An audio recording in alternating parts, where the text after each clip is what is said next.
লোকজন শাশুড়ি ওই বোর কাজ দিয়া ঘরে আর বলে যে অমুকের বাড়ির পোলারে বিয়ে করাইছে, কিছুই তো চায় নাই, কত কিছু দিয়ে দিছে।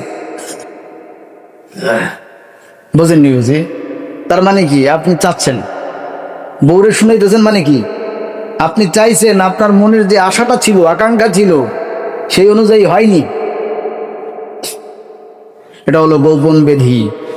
এই নিয়তে যদি কোনো বিবাহ শাদী হয়, তাহলে এই বিবাহে বরকত থাকবে না, এই বিবাহে কোনো কল্যাণ নেই, অকল্যাণ এসে ভর করবে সংসারের ভিতরে।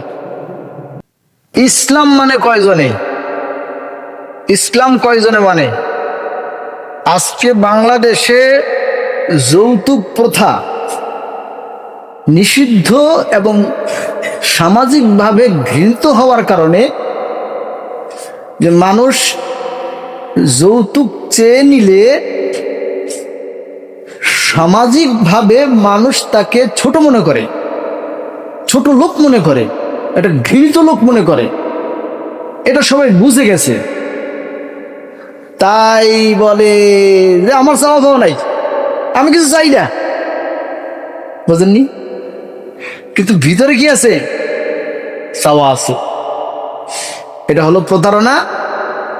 আর এইভাবে যারা ছেলের বিয়ে শাদী করার, আর ওদিকে মুখে বলে কি মোহর বাঁধতে হবে সুন্নতি পদ্ধতিতে, হ্যাঁ, এটা আবার আরেক ধোঁকা। আপনি এমন শর্ত জুড়ে দিচ্ছেন যেটা হারাম, আবার চাইতেছেন সুন্নত পদ্ধতিতে বিয়ে করতে। তো এটা কোন কোন সিস্টেম হলো?